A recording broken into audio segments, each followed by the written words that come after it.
Namo Buddhaya.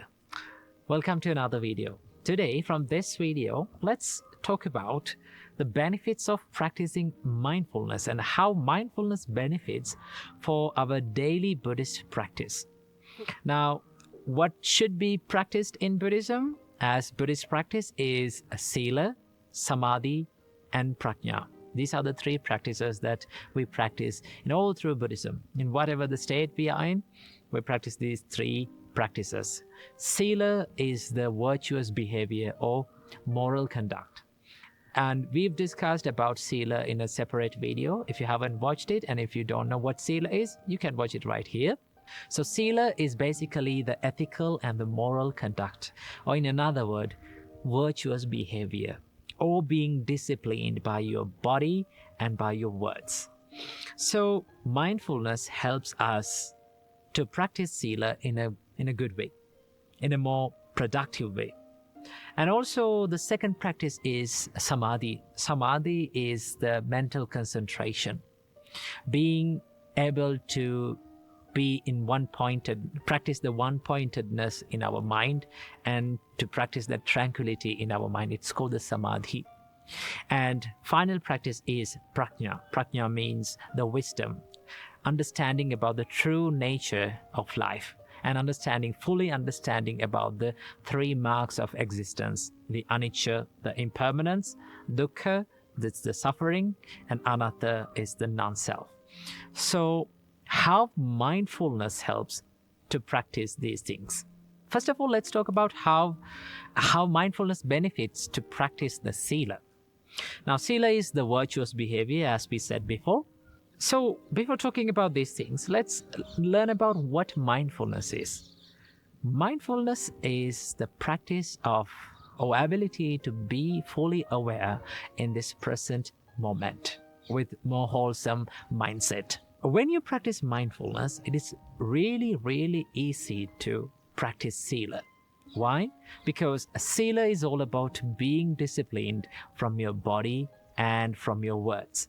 So if you're mindful about your bodily actions, what you are going to do, okay, and what you are going to say, then you keep a good gatekeeper to your actions.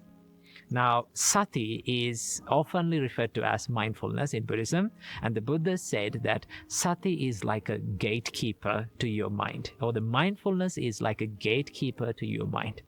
So what does a gatekeeper do?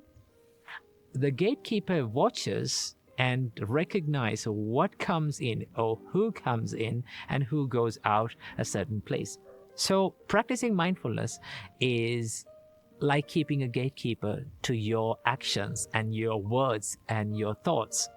So if you are aware of what you are doing, right, and if you know before what you are doing, and if you know what you're doing before doing, and if you know what you're saying before saying, by being mindful and by being aware, then it is very easy to control the unwholesome actions and unwholesome thoughts and our unwholesome words that occurs in our life. And this helps us to be disciplined from our body, to be disciplined from our words, and will be easy to practice the virtuous behavior, and our practice of Sīla will be even more productive. So that is how the mindfulness helps us to practice Sīla. And also the second practice, how mindfulness helps us to practice Samādhi, or the concentration.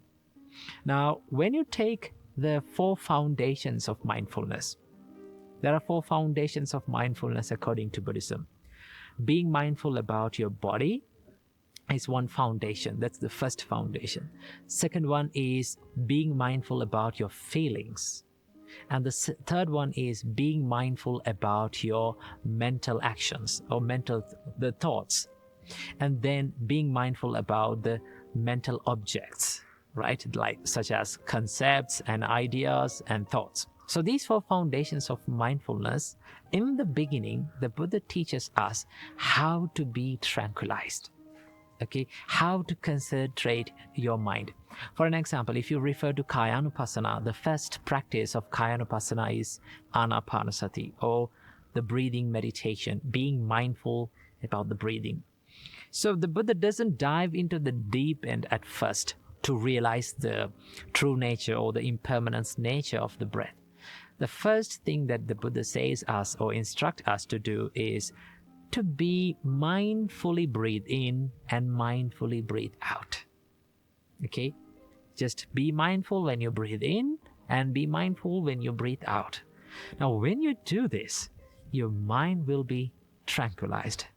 And it has the nature of bringing the calmness and bringing that serenity to your mind. So, mindfulness will lead you to practice the Samādhi. Samādhi means the tranquilized nature of your mind, peacefulness in your mind. And also as the final practice, it is the Prajñā or the Paññā in Buddhism. Prajñā or Paññā is the realization of the true nature of life. Realization of the three marks of existence in life. So what are the three marks of existence in life? First one is anicca, the nature of impermanence. Second one is dukkha, the nature of unsatisfiedness or the nature of suffering. And the third one is anatta, the nature of non-self. Now, to do this, to realize this true nature, you need to have a good wisdom. To have a good wisdom, you have to have a good practice of mindfulness. Mindfulness helps you to focus your mind into one part of your life, and it's very easy to realize the true nature, the impermanence nature, once the mind is mindful and tranquilized. It's something like this. Let's say you're traveling in a train, okay, and you see all the sceneries in a very fast paced, and it's more like a motion blurred version. We don't see the real images, okay? Everything is blurred.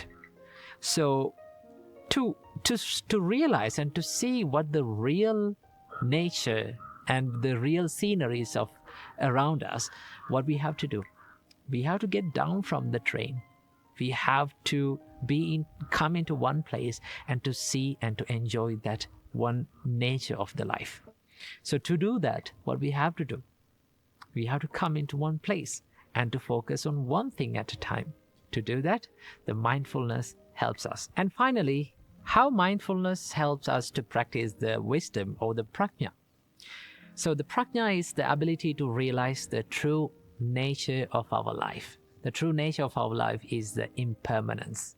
And the true nature of the existence is these three marks of existence.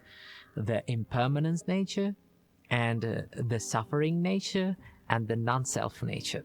So to realize these three natures, what we have, we need to have a tranquilized mind and a well-focused mind and a good awareness. So practice of mindfulness will help us to bring the awareness to our life. So that will help us to bring more wisdom and to see the life in a more wiser way and a more profound way by practicing the mindfulness. So this is how the practice of mindfulness helps us to be more productive in Buddhist practice. So let's all practice this amazing practice of mindfulness in our life.